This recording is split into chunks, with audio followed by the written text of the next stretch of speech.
एक बार फिर से आप सभी का स्वागत है फाइनेंस गुरु के चैनल पर। और एक बिग ब्रेकिंग न्यूज़ आ रही है आपके बैंक अकाउंट को लेकर। जो भी फाइनेंस रिलेटेड अपडेट होती है सबसे पहले मेरे चैनल पर आती है, तो इसलिए ऐसी कोई महत्वपूर्ण जानकारी आपसे मिस ना हो तो इस चैनल को सब्सक्राइब ज़रूर करें और वीडियो को ज़्यादा से ज़्यादा शेयर करें, क्योंकि ये आपके बैंक खाते से रिलेटेड है।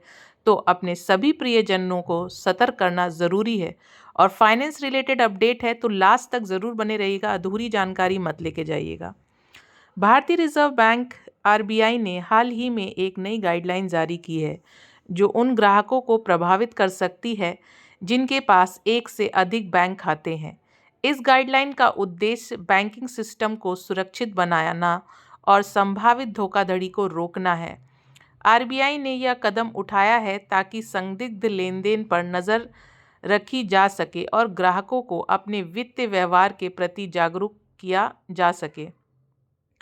इस वीडियो में मैं विस्तार से आपको आरबीआई की नई गाइडलाइन क्या है, क्या एक से अधिक बैंक खातों पर जुर्माना लगाया जाएगा और इसके पीछे के उद्देश्य क्या है, साथ ही हम इस विषय पर कुछ महत्वपूर्ण जानकारी और साझा भी समझा सकेंगे जो ग्राहकों के लिए उपयोगी हो सकेगी। तो खाते को लेकर है, ज़्यादातर लोग एक से ज़्यादा खाता यूजुअली इस्तेमाल करते हैं, तो इसीलिए पूरी वीडियो को अंत तक ज़रूर सुनिएगा। आरबीआई की गाइडलाइंस और जुर्माना। आरबीआई की नई गाइडलाइंस के अनुसार यदि किसी ग्राहक के पास एक से अधिक बैंक खाते हैं और इनमें लेन देन हो रहे हैं तो इन्हें नज़र में रखा जाएगा। यदि किसी खाते में संदिग्ध गतिविधि पाई जाती है तो दंडात्मक कार्रवाई की जा सकती है, जिसमें जुर्माना भी शामिल हो सकता है। मामला और ज्ञान। आरबीआई की गाइडलाइन एक से अधिक खातों पर नज़र। जुर्माना 10,000 तक। उद्देश्य धोखाधड़ी को रोकना, पारदर्शिता, लेन देन की निगरानी, खाता बंद करना संदिग्ध गतिविधियों पर। लेन देन की सीमा नियमों के अनुसार है। तो आप जानते 10 लाख तक हम अपने सेविंग अकाउंट में पैसे बरकरार रख सकते हैं, उससे ज़्यादा भी हैं। अगर आपका वो वाइट मनी है तो उसके साक्ष्य आपको पेश करने होते हैं। आरबीआई की नई गाइडलाइन, संदिग्ध गतिविधियों की निगरानी। आरबीआई ने सभी बैंकों को निर्देश दिया है कि वे उन खातों की नियमित रूप से जांच करें जिनमें एक से अधिक बैंक खाते हैं।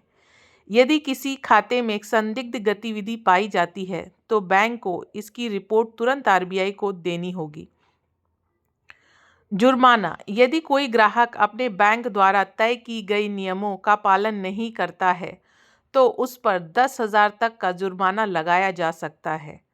यह जुर्माना तब लागू होगा जब ग्राहकों के पास दो या दो से अधिक बैंक खाते में लेन देन की जानकारी ना हो या संदिग्ध गतिविधियां पाई जाएंगी। खातों का फ्रीज होना। अगर किसी ग्राहकों के खाते में संदिग्ध गतिविधि पाई जाती है तो बैंक उस खाते को फ्रीज कर सकता है और ग्राहकों के खिलाफ कानूनी कार्रवाई भी कर सकता है। क्यों ज़रूरी है नई गाइडलाइन? भारत में बैंकिंग व्यवस्था में धोखाधड़ी और अवैध लेन देन की घटनाओं में तेजी से वृद्धि हो रही है। ऐसी स्थिति में आरबीआई ने कुछ महत्वपूर्ण दिशा निर्देश पेश किए हैं ताकि बैंक खाते में होने वाले संदिग्ध लेन देन पर निगरानी रखी जा सके। इसका उद्देश्य साफ है, बैंकिंग सेक्टर को सुरक्षित बनाना और हर तरह की धोखाधड़ी पर लगाम लगाना।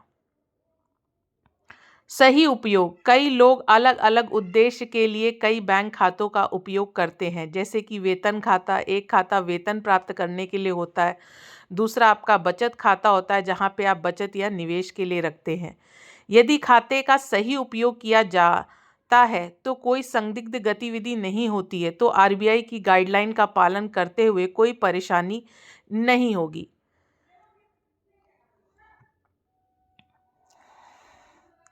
सावधानी बरतने की आवश्यकता। जिन ग्राहकों के पास एक से अधिक बैंक खाते हैं उन्हें अपने लेन देन के प्रति सतर्क रहने की आवश्यकता है। उन्हें यह सुनिश्चित करना चाहिए कि उनके खाते में कोई संदिग्ध गतिविधि ना हो। समय समय पर अपने बैंक स्टेटमेंट की जांच करते रहें और किसी भी अनियमित को तुरंत रिपोर्ट करें। नियमों का उल्लंघन करने का परिणाम। यदि कोई ग्राहक इस नई गाइडलाइन का पालन नहीं कर रहा है तो उस पर भारी जुर्माना लगाया जा सकता है। यह जुर्माना केवल लेन देन की प्रक्रिया और ट्रांजैक्शन के प्रकार पर ही आधारित होगा। तो जुर्माना भी मैं बता चुकी हूँ, लेकिन इसके अतिरिक्त कुछ होता है तो उसके अकॉर्डिंग जुर्माना आपको भरना पड़ सकता है। संभावित कानूनी कार्रवाई। बैंक में संदिग्ध गतिविधि पाए जाने पर ग्राहकों के खिलाफ कानूनी कदम उठाए जा सकते हैं। इससे ग्राहकों को वित्तीय नुकसान हो सकता है और उसकी क्रेडिट रेटिंग भी प्रभावित हो सकती है। तो अंत में मैं पूरा आपको एक्सप्लेन कर देती हूँ कि आरबीआई की नई गाइडलाइन का उद्देश्य ग्राहकों की सुरक्षा और बैंकिंग प्रणाली के लिए पारदर्शिता को बढ़ाना है। ग्राहकों को अपने बैंक खातों की गतिविधियों को गंभीरता से लेना चाहिए और किसी भी संदिग्ध व्यवहार की रिपोर्ट करना चाहिए।